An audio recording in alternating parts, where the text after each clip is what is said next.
catching mosquitoes. Right. In my own time, I take it? In your own time.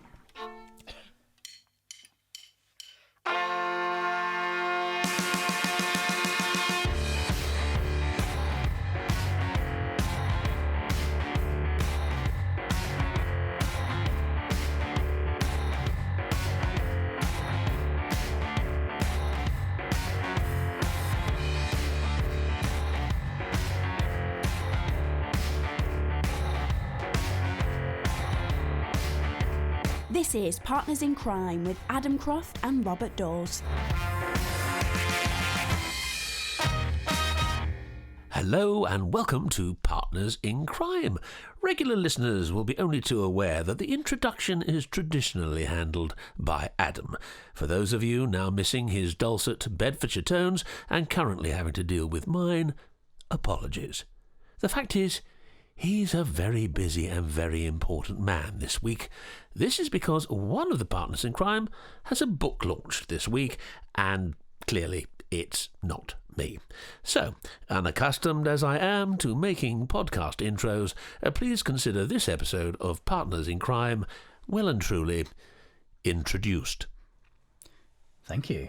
Oh, there we are. Oh, there you go. That's your first intro you've done. Hear, and very probably the last, I think. Well, it is also something else new that we're doing. This is the first episode that we're filming. I'm currently looking up at myself on a screen, and it's a very strange thing. We decided that as we don't have a proper guest this week, and I am the guest, then we're going to. We might as well film it. And that's it. Give our listeners a wonderful bird's eye view of our rather, well, let's face it, follically challenged heads. Yeah, they can see how it's done and how it should not be done. Yes. Okay. Well, this is terrifying. If I'd known, we would have gone to makeup. It's a glimpse into the into the studio. Yeah. Right. So here we are, Partners in Crime. Welcome, everyone. It's lovely talking to you. It's a balmy sort of Bedfordshire afternoon. We usually record these in the mornings, but our schedule this week, for reasons I've just mentioned in the intro, are slightly different. So we have a very special guest coming up on this show this week. Very, very special. Someone who many of you will know and hopefully many of you will have read. But we'll come to that not particularly mysterious guest in a minute. First of all, I'm just going to give a shout out for something I've started watching again.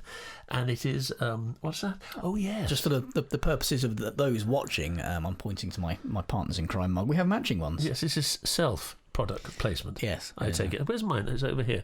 For those of you interested in such things, because it's afternoon, I'm on the green tea as opposed to the coffee. Still full of caffeine and it'll probably still keep me awake this evening, but I don't care. It's a delicious cup of. Let me have a slurp. Gosh, that's hot. We're going to put this on our Facebook page and on our YouTube channel. Some people I know listen to us through YouTube. It uploads to YouTube, but there's no graphics there. But this week there will be. They'll be shocked to see our slightly overexposed faces, which I'm going to try and do something about while you're jabbering on. Right, is it all right if I have a photograph taken like that? You know, sort of. So we look properly gangster. I wish. Okay, now my recommendation this week is a television series I started watching a couple of years ago, maybe 3 years ago now, and for reasons I cannot explain, I sort of trailed off after about 6 episodes. Although I was enjoying it very much, I seem to recall. Anyway, I've got back into it, and it is called The Affair. It stars Dominic West, Ruth Wilson, and it's a superb psychological thriller, I suppose, which actually turns into... Was that a bump? Did you do a live bump? Do you know what? The one time we get the camera out is the one time I have to try and fiddle about with curtains because our light is getting overexposed, which isn't something we normally have to worry about. And then, yes, I went and headbutted the microphone. Yes. So, normally all of this stuff is kind of done without anybody noticing, but we're... So usually it comes out sounding quite effortless, but it's actually, as you can see, quite effortful. This is where all the cracks begin to show. Now we've put a camera on. Yeah, here we go. Anyway, so where was I? Oh, yes, The Affair. It's on Sky, so if you follow the Sky platform, I'm sure it's on other platforms as well. It's a psychological thriller. It explores the emotional effects of an extramarital relationship between Noah Soloway and Alison Lockhart, played respectively by Dominic West and Ruth Wilson, and excellent they are. I'm not going to say much about it. Many of you may have seen it because it's completed 4 seasons. I love saying that. We used to say series in the UK, but now we say it's 4 seasons. I've even found myself saying seasons, and I never thought I would. I'm very much a British English man. Well, seasons were always to do with the football season or the cricket season or the rugby season or whatever, but now it's to do with the psychological thriller season. Even podcasts have seasons. Do they? We don't. We do it every week. We're like EastEnders. Yes. Where we're on relentlessly without any break. Yes, 4 seasons in one day. Isn't that a song or something by Sting? Something like that. 4 seasons were also a band. Crowded House. Yeah, 4 seasons were also a Vivaldi hit. Yes. A couple of centuries ago. Hasn't done anything recently, has he? No, he's been very quiet on the old seasons front. Anyway, enough of that. All I'm going to say about it is it's a psychological thriller. It draws you in. It has a particular way of the way it's constructed is very interesting because initially, and I've only seen season 1, you understand, so I'm aware that this may change, but you tend to see things from both the main protagonist's different angles. So the first half of the episode you see it from Noah's point of view, and then the second half you actually see exactly the same situations but entirely from the point of view of Alison Lockhart. Anyway, it's a super series. Watch it. It develops, I believe, more fully into a criminal thriller because there is a murder in series 2, and so both psychological and criminal storylines and narratives go hand in hand.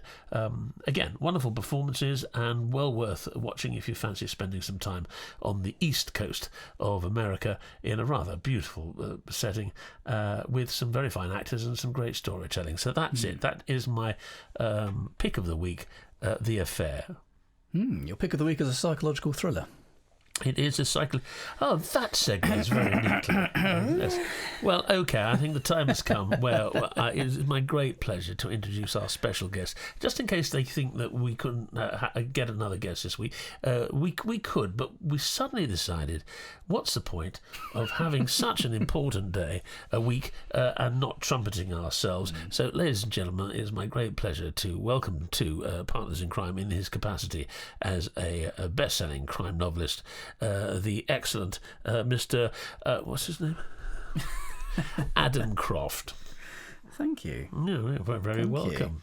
He made the tea as well. We don't get many of our guests to do that. Well, no, they're normally talking to us from miles away. Are you enjoying your stint as lead presenter? It's going straight to my head. I'm enjoying just sitting here and watching. It's great. I like the way he says lead presenter. Oh, you mean first off the bat? Yes, that's very... First one to talk. Yes. All partners are equal, but some partners are more equal than others.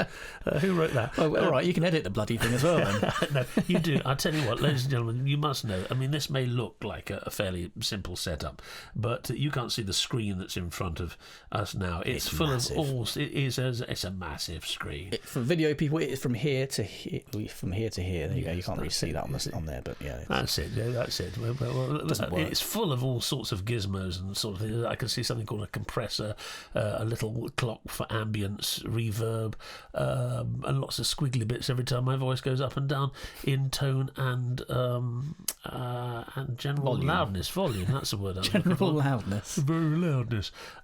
Anyway, so yeah, he's in charge of all this. I just turn up, drink the tea, and yabba. So full respect for him, but that is what he does. That's his day job. But now we are talking about the launch of his latest book, which is called The Perfect Lie. I had to glance. I was looking at the one on the top there, Her Last Tomorrow, and I thought I was about to say that. I thought, no, it's not. So I quickly scanned down. Yes, The Perfect Lie. I am thick with Adam Croft books here. And you didn't need to finish that sentence. This is just. And this is just a small sample of his extraordinary output. But we're looking in particular. I'm going to ask you some questions about your other series of books, but I'm looking in particular about your psychological thrillers, which have been phenomenally successful worldwide.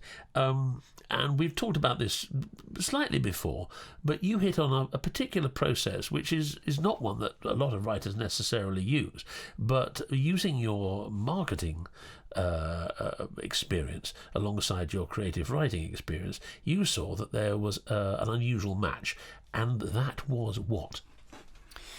Well, yeah, I mean, the psychological thriller, the first one I wrote, Her Last Tomorrow, I didn't really know what psychological thrillers were. I just happened to have written one, and what it did have is a very marketable hook. Could you murder your wife to save your daughter? And I thought, that if of all of my books, if there's one that I could kind of cut through the public consciousness with, it might be that one. That's something that everyone would look at and go, oh. I've got to read that, and fortunately, they did. A fair few people did respond in that way. So, it's something I've done with. This is now the third of the 5 psychological thrillers where I've had an idea for a kind of a hook, a question like that, something that's domestically based, that asks the reader a direct question and pulls them in. The other 2 times I've done it, it's been phenomenally successful. So I'm hoping, third time, I'll hopefully do it again. But, okay, so what are your other hooks that you've used on the other books? Let's take a look. Her Last Tomorrow was Could You Murder Your Wife to Save Your Daughter? Tell Me I'm Wrong was the other very successful one, which was What If You Discovered? Yeah, What If You Discovered Your Husband Was a Serial Killer? They're the main question ones, and The Perfect Lie again similarly has a hook there. You can see it there. What if you were framed for a murder you didn't commit?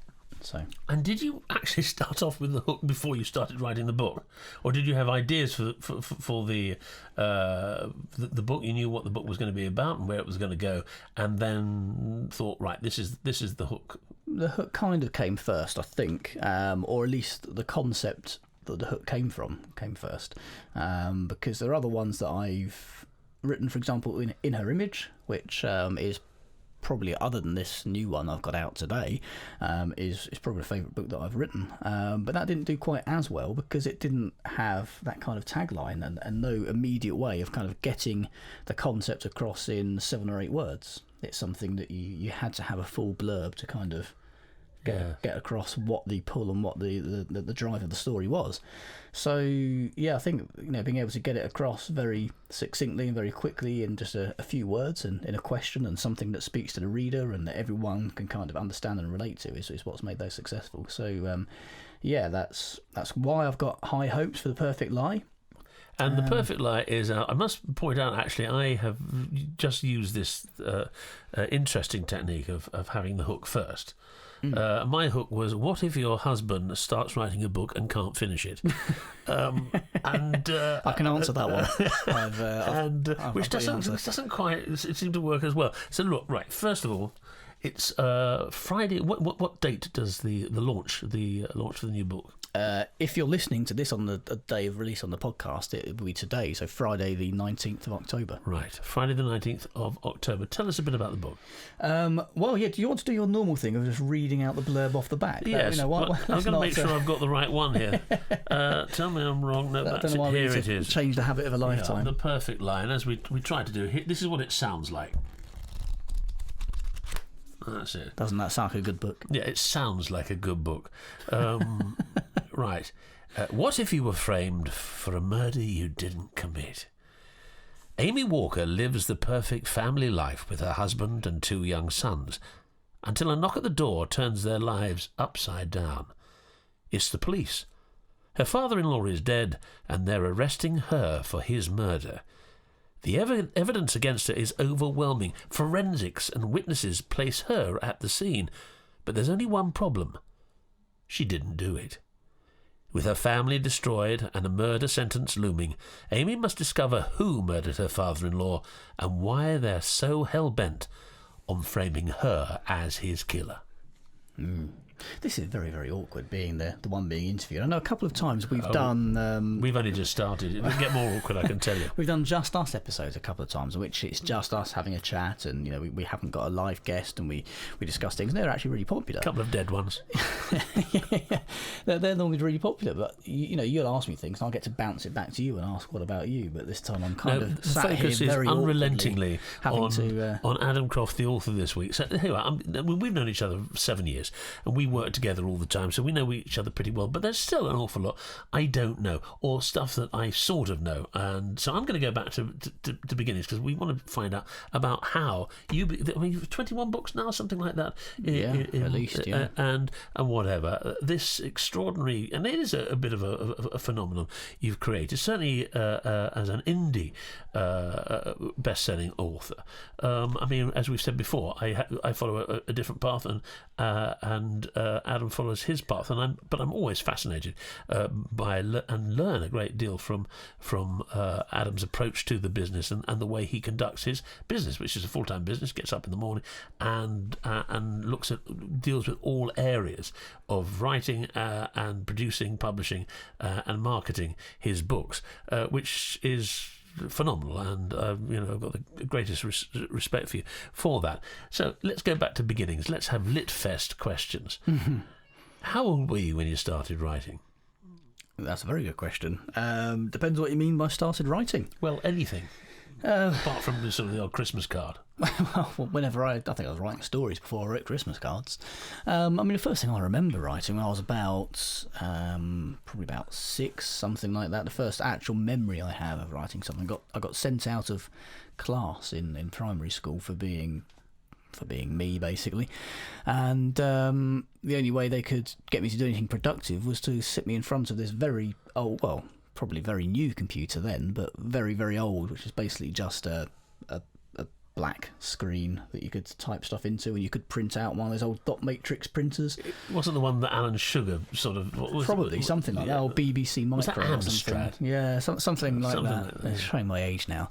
But I typed out a story about pirates, I think it was, because it was my brother's birthday that day, so I can tell you at least that it was on the 13th of September, possibly 1992, and I wrote this story for him about pirates, and printed it out and backed it on a bit of card so that the dot matrix printing didn't look quite so dodgy, and I took it home. My mum might still even have it somewhere. So that's extraordinary. So basically, although it's about pirates, there might have been a certain amount of death and skullduggery, even in that storyline, even if it was down to just walking the plank. So maybe the seeds for a crime writer started even then. Potentially, yeah. I mean, the first crime book I started writing was in 2008. I was on, actually we've spoken about it a few times on the podcast before, I was on holiday, I was in Crete. First holiday I'd had in a long, long time. First holiday away with my, who is now wife. We'd had a very rainy week in Devon. A few weeks earlier. And Such a thing is possible. It was absolutely horrendous. As beautiful as the county as it is. Oh, it's beautiful to get away. It was wonderful, but it was absolutely horrendous. And we basically spent the whole week in pubs and restaurants and just blowing money because we had nothing else to do. We couldn't go out doing all the walking and the beaches and the stuff we wanted to do. So we got back and we thought we really want some sun. So we booked this holiday to Crete instead. And I read a couple of books while I was out there. Some Stephen Booth books, some Linda LaPlante books. And they kind of I'd been thinking about writing and doing things anyway at that point and getting back into it, and because I'd been reading crime and I thought I'm enjoying this, I'll have a go, and I started it, and it's about 2.5 years later I finished this tiny 21,000 word novella that I'd been working on and off for the last 2.5 years, which was dreadful, but has since been edited and changed and adapted and improved, and is still out there as Too Close for Comfort, the first Night in Culver House book. So that was the very first introduction to those two characters. Yeah. I still write them now. That's still my main series. The 8th book came out this summer. Is it the 8th one of those? So, Night in Culver House, for people who don't know, Adam's contemporary crime, gritty crime thriller set in the UK. whereabouts are those books set? Tell me, I know where they're set, but Well, they're set in a fictional town called Milden Heath, which is based on the town that I grew up in Dunstable, in Bedfordshire. It's kind of loosely based on them. I mean, a lot of the locations are, and I've just kind of changed names because people tend not to like it if you murder people in their pubs or, you know, in their shops, or, you know, you can't really... You know, you feel a bit constrained when there's real locations, but it gives me the benefit of at least being able to visualise it. Yeah. I know where things are in relation to each other, and it helps me because I don't have a very visual imagination, so it helps me to kind of visualise it and get that side of things done. But it also, being a fictional place in inverted commas, it gives me the power to be able to say, well, actually, you know, I need to get this character from location A to location B inside 5 minutes, but it's actually a 10-minute drive. Nobody needs to know that. No. So I can. It's kind of tricks of the storytelling trade. Yeah, it's kind of 90% based on Dunstable. Do you find that useful in all of your books, that you have a real understanding? Do you base most of your books in places that you know, even your psychological thrillers, or do you invent towns and places and what have you? So you really do have to do all the work that you don't have to when you're dealing with real locations. Well, my psychological thrillers are probably home counties-ish, but they're never actually mentions a location. It's kind of every town, nowhere. They're all in the same town, in the same area. Yeah. The same detectives crop up whenever the police are involved in those books. It's the same detective, but it's not a book about this detective at all. We know nothing about her. We know nothing about her life. She is always very much a secondary character. But it's just, for me, it's something that just ties them together and connects them. They're definitely not a series. They don't need to be read in any particular order. But for me, in my mind, these stories all happen in the same world, in the same area. And you know, this detective has some very strange cases crossing her desk. But yeah, so it's not a specific town or a specific place, but they are all the same place. And that's interesting because, I mean, about 2 or 3 books into the Night Culverhouse series, you decided to take a break to doff your cap and pay homage to the golden age of crime writing, albeit unusually setting your next series, which is the Kempston Hardwick series. That's a contemporary series set in the modern day, although your leading protagonists behave in rather unconventional and uncontemporary ways. What was your thinking behind that? Yeah, Kempston Hardwick is a bit of a Victorian throwback. I mean, I love reading Agatha Christie and Dorothy L. Sayers and, you know, the old kind of golden age of detective fiction. And I wanted to do something like that, but I was well aware of the fact I can't go setting books now in the 1920s or 30s. I mean, I could, but the reason I don't do historical crime is because the amount of research it requires, having not been around then. I mean, I'd love to, because you can do away with things like DNA and fingerprinting and CCTV, all of those things which mean that criminals are actually caught very, very quickly, and which are the bane of most modern crime writers' lives. Well, Linda LaPlante was saying that the other day when she was taking prime suspect back to the 70s. Yeah. So that would be a big appeal for me, but it's, you know, again, historical fiction and historical crime requires so much research, it would just slow me down. So I have this guy, Kempston Hardwick, who is a kind of a Victorian throwback, but he is in the modern day. He's this fish out of water. He's an old-fashioned boy. Yeah, that's putting it mildly. He's very much a loner. He's got that kind of Sherlock Holmes style about him, and you know, this series of books is deliberately and unashamedly a kind of a pastiche of Sherlock Holmes, of Poirot, of Peter Wimsey, of all of these different kind of golden age characters and styles, and it's kind of a deliberate rehashing of all of those and mixing them all together and throwing in a good dash of humour. I tend to liken it to the Jonathan Creek series that used to be on TV. Yes. It's that kind of... Very much traditional. There is a whimsy, but people still die in horrific circumstances. Oh, they do, yeah. But in locked ones. rooms, or, you know, they're much more puzzles. It's not about who did it, it's kind of like how. So, you know, they're seemingly impossible murders, you know, killed by somebody who wasn't there, or by, you know, killed in a locked room, or, you know, how was it actually physically done? So these kind of from a writing point of view, you've got to kind of design this crossword puzzle almost first of all before you can even get on with writing and knowing who the characters are. So they're very different to write. They're very different to read. They're good fun. You got to read them as I wrote them, which is with tongue firmly in cheek, is what I'll say. Well, yes. I mean, we'll get on to your humour. And you do have a sense of humour. Just about. Later on. No, he does. The humour you bring into your writing, anyway. I mean, that's anyone who reads your books knows that's a given. So there you have. You have two series underway.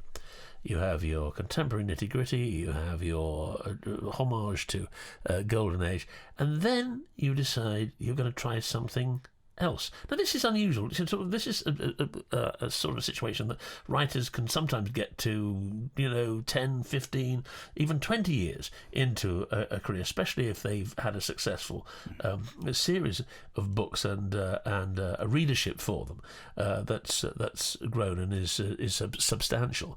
So, what led you to the psychological? Were you looking at what people were reading? Did you read the trade mags? It was a complete. Oh no, I certainly don't. It was a complete accident. I didn't even realise psychological thrillers were a thing. I'd never heard the term until I actually was most of the way through writing the first one.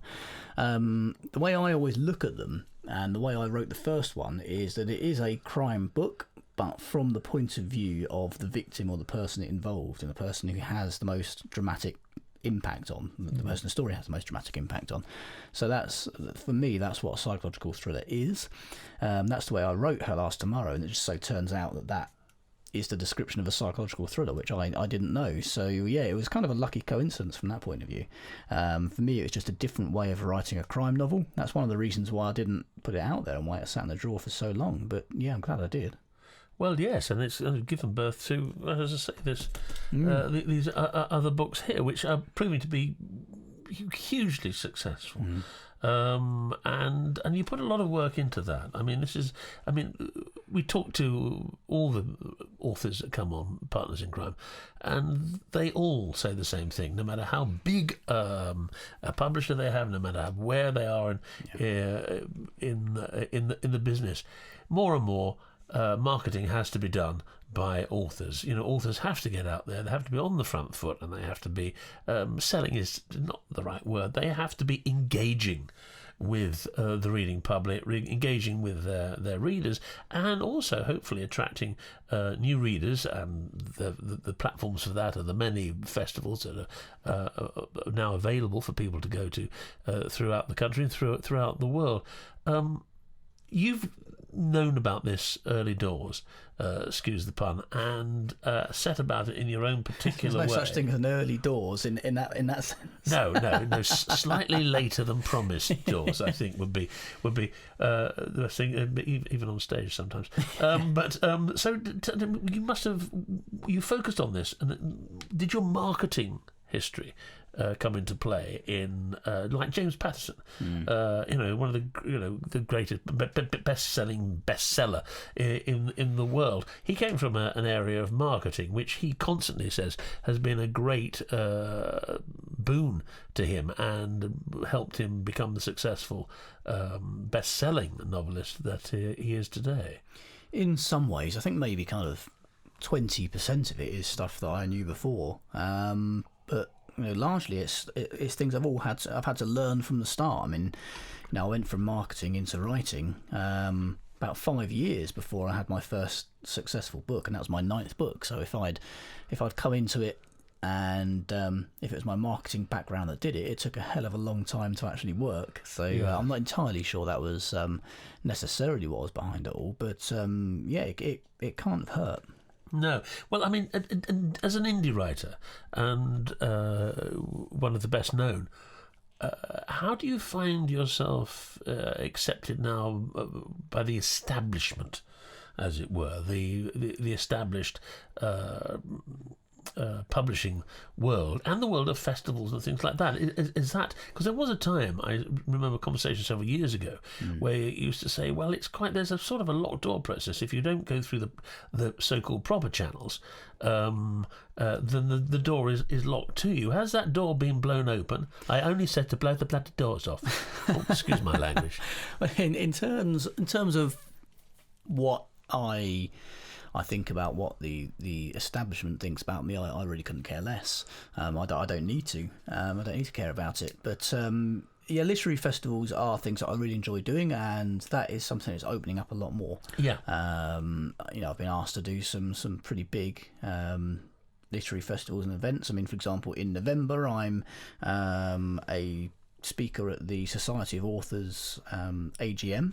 Wow. Which is quite a big thing, because Society of Authors has been going for about 300 years or something. It's had all the big literary giants have been presidents and members, so it's a big thing, and it's they are now open to indies as well, and very much welcoming them, and so they've got me speaking at their AGM, which is obviously a huge thing. So has there been a change in the tide in that respect? I mean, has there been a reversal of that? I mean, are they looking at the success that you've had and other indie writers in the writing world and saying, well, we can't ignore this anymore. This is not just a flash in the pan. There are some very, very fine writers and writers who readers worldwide want to read. Their process may not be the usual process, but we've got to sort of accommodate this and be open-minded. Well, I mean, there's a few aspects to it. I think the publishing industry hadn't had to change for hundreds of years since the invention of the Gutenberg press. The biggest thing that happened was paperbacks being introduced after the war. Other than that, they've had to do nothing, and this has been such a massive shake-up. And of course, it ruffled their feathers, and they wanted to try and control it and to be in charge of it, and it's just not happened. So you can understand how it would. Absolutely, yeah. Of course I can, yeah. But the best ones have adapted, and they've used it to their advantage. And I think the traditional industry will always be there. I think it's kind of plateaued now. Indie is about kind of 55-60%, and the rest is traditional, and it seems to be looking like it's kind of staying that way. But it is changing. There are some festivals that seem to just have, like the London Book Fair, for example, they have an independent publishing area, but it's sort of upstairs, right at the back, round the corner, and it's quite laughable actually. Because to the left of the gents' toilet. Well, yeah, I turn up there each year, and speaking there and doing various things, and you walk through the main exhibition. It's in Olympia in London. It's huge. You walk through, and you've got HarperCollins there, you've got Penguin Random House, you've got all these different agents and things, and they're just kind of standing there, and nobody's really talking to them, and it's all empty. And you go up, round the stairs and round the back way and all the rest of it. And you go into the Author HQ, the indie section, and it is heaving, and everybody's there, and you can't move for people. Wow. And still every year they shove you up in this little bit at the back, kind of hoping that nobody's going to find it. But someone might be listening to this that might actually change their location. They're just kind of trying to hold back the tide with one hand. It's quite sad, really. But it's one of those things, and it is changing. I'm doing a lot more events and a lot more talks. And people seem to be coming around to it, and I think the people who are still kind of resisting it are the ones who are suffering the most, because it's got to the point now where they're in the minority, and they can't try and hold it back and pretend it's not happening and bury their heads in the sand any longer. No, well, I tried to, but I can't keep you down. Well, like I said, the traditional side of things is still there. A lot of people don't want to run a business. People don't want to get up at 6 o'clock in the morning and come and sit at this desk. Well, not this desk. I can't really fit anyone else around it. It's a struggle with two of us. But and sit there and do the writing, do the marketing, do the business side of things. You've got to wear so many different hats, and a lot of people don't want to do that. They just want to sit and write a book and have someone else do everything else, and take a share of the money in return for doing that, and that's fine. That's totally understandable, and that's why I think the two sides of the industry will sit harmoniously side by side. That's the side I choose, but it's because I'm incapable of doing all the many things that you do. So I mean, I think what you do is extraordinary, and I wish I could do part of it. But no, I write and say please take it elsewhere and do things and take the whole thing over. So for those listeners who are still awake, it might be a good idea now to delve a little deeper into Adam's psyche. Oh, because that's a dangerous place to go. Well, it's not really, because it hasn't always been easy, has it? Because you wrote a book out of sequence, which I think is an extraordinary testament to mental health as well, and an extraordinary journey that you've made, which I know several people that I know personally have read and found great solace in it. Tell us just a little bit about that, and whether what you went through at a certain time influenced your writing. I think the book you're talking about is We Need to Talk About Adam, which is a book I wrote in 2012 when things kind of really came to a head, for want of a worse pun. And it was kind of a collection of diaries that I kept at the time, or in the years building up to that, and me looking back on them. And I deliberately wrote it as a stream of consciousness. I didn't go back and edit, and I didn't try and censor anything that had been written at the time, because I thought that was the best way of doing this kind of deliberate insight into the way my mind worked or didn't work at the time. And the book's not out there anymore. It's I did pull that from the shelves as a deliberate thing, really. It did what it needed to do at the time. Yes. It served a purpose. It helped me. It helped a lot of people. But looking back at it now, it is...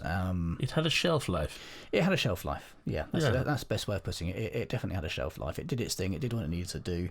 And did that inform your writing from then on in? Did you find a new chapter of clarity and strength in that? Because there was an extraordinary quickening, I think is the phrase, in your work, and a focus in your work, where everything suddenly became focused, and you really got down to making this your career, your life career, as a writer and storyteller. So it must have had some influence, I suppose, in projecting you forward into the situation you are now. Possibly, yeah. I mean, it was a cathartic thing. It needed doing, and it's a brave thing. Yes, well, I guess so. I mean, it's not. I don't really see that necessarily. I mean, I think if anyone had any illness of any other part of their body, if they had a heart problem or liver disease or anything, and written a book about it afterwards, I don't think people would call it brave. I think it's it's just another organ, another part of my body that went wrong for a while, and now I'm largely better. We all have our bad days, but in terms of comparison to how things were then, it's night and day. So the other side, the other hat, and this is something that listeners probably won't know about, is that you're actually very funny. If anyone who follows you on Twitter or whatever, funny looking, actually, very funny, and readers will know that because you infuse your books with a certain amount of humour wherever possible. But there is another hat that you wear, and that is that you write plays, and you are actively involved in theatre, directing, acting, and composing sketches and what have you. Is this a side that you still find time to indulge with all the other things going on? No, you don't. Not so much. No, I mean, these are things I don't necessarily talk about all that much. Being a crime writer is very much my thing. That's that's what you do. But these other things still are things that, as a writer myself. I mean, I go off and I've got the day job. I act and whatever. I'm very grateful to actually put on other hats or whatever, because when you do come back and focus on the writing, I'm sure they have some influence on what gets done. Yeah, I mean, one of the things that helped my writing more than anything was acting. Yeah. To be able to experience drama, I suppose, from all different angles. As a watcher, as a creator, and as an active participant, and speaking the lines and being a character as well kind of helps. I mean, when I'm writing now, when I'm writing the dialogue of the characters, I am them, I suppose, or they talk through me, or however you want to put it. You can kind of connect with them a bit better and make them more realistic. So I think that's probably a large part of it. Things like the plays for me they're a palate cleanser, really. Yeah. If I've been writing books, I've been writing crime, to do something else in a very, very different style, very, very different format, very different genre, is a palate cleanser. It's something that just kind of can clear your mind for a bit, and they're not wildly successful. They do sell. They're not something that I push massively. They're more for me. But you're using the same muscles as you are as a novel writer, and certainly I don't from think acting. I am actually. Do you think that comes from a different place? I think it is because the plays that I write, largely the ones that I enjoy writing, the ones I use as a palate cleanser, they're almost free writing. You're a great admirer of Pinter, for instance, aren't you? Yes, I mean, he's your hero in that respect, and a very fine one. I mean, he's influenced your playwriting and whatever, but your acting, you say, has been very helpful. I mean, surely from the point of view of people ask me this question all the time, of actually getting inside the head of a character, that's exactly what you have to do as a writer. Albeit as a writer, you may have anything between 5 to 25 different characters and more that you have to sort of get under the skin of and whatever. So that gives you again another insight into the process of character creating. Yeah, well, I think I'm somebody who gets bored quite easily, and I'm somebody who will always see something and go, yeah, I'll have a go at that. Often to my detriment, which is why I've written crime books, I've written plays, I've done poetry, I've done acting, I've directed plays, I've been involved in backstage production of plays. I decided it might be a good idea to do a podcast. I've done radio bits, TV bits, just kind of a Renaissance man without the Renaissance, without the long hair. Things just kind of lead on to different things. I enjoy wearing those different hats. I think that's why I enjoy writing as an independent publisher, because I have to be a businessman, I have to be a broadcaster, I have to be a marketing person, I have to be an author. You've got to do all of those different things and wear all those different hats, and that's how I keep busy, I suppose. One of the reasons why, perhaps, last year when you told me that you'd been made a doctor, and you put me right when I said, oh, that's funny, I've just got a slight tickly cough, and you said, no, not that kind of doctor. You are now a doctor of letters, which actually makes total sense when you look... Doctor of Arts. Doctor of Arts. Yeah. Oh, that's interesting. Yeah, so that must have been a pleasant surprise. It was, yeah. I got an email one day from a lady at the University of Bedfordshire who said the Vice Chancellor would like to send you a letter. Can we have your address, or is it okay to send it by email? I said, send it by email. I thought, not quite sure what that is. I thought, maybe I'll be going in to do a talk or something like that. They'll ask me to do some lecturing or what have you. And this letter came through an email about 20 minutes later, saying that in recognition of my services to literature, they wanted to offer me an honorary Doctorate of Arts, which, as one of the highest qualifications in the land, was a huge surprise. I've never even set foot in a university, so to leapfrog straight to the top that's by email. I love those stories because they do happen. You don't have to again go the conventional route. I mean, there is something in your nature which kicks against convention, and always has been that. But by the sounds of it, and this is just another example. When people say to me, "You can't do things," or "Nobody's done that before," that's going to make me do it. Yeah. When I started independently publishing my books, and people said, "Oh, well, they'll never get on the shelves in bookshops." You know what? You can go to any Waterstones in the country, or any Sears, or any bookshop anywhere in the world, and you can get my books. If they're not on the shelves, they'll be able to order them in. People said, "Oh, you can't do this, you can't do that. You never get things adapted for TV or translations." And I just enjoy breaking down these barriers, really, and proving people wrong. I think that's possibly the most dangerous thing somebody can say to me is, you can't do that, because I've learned that. That's why I walk in every day and say, oh God, it's almost impossible to get a decent cup of coffee in this town, and within seconds there is a marvellous brew heading my way. So really, I mean, at this stage, normally with a guest, you'd be saying something like, you can get Adam's books on Kobo with a 90% discount, but there, I'm sorry, I've shot my bolt on that one. So can I hand you over to do your own promo, because you know all the words that need to be used? Yes, well, if you go to kobo.com, they are our very kind sponsors of the Partners in Crime podcast. Can you hear my voice going croaky now? It is. It's sheer emotion. It is. I'm overcome with emotion. Or it's the fact that my own podcast is the third one I've been on today, so that's why I'm slightly croaky. I've been talking all day into this blooming microphone. Yes, where was I? Kobo.com. If you head over there, if you want to buy some of my books or from anybody else, then choose the books you want to buy and enter the promo code CRIME at the checkout, and Kobo will give you 90% off just for being a listener to Partners in Crime. And that book, may we remind you, here it is, and for the first time live on screen, it is The Perfect Lie by Adam Croft. And that's going to something about take that, up my that weekend. Specific book, that exact paperback you just held up there, Bob.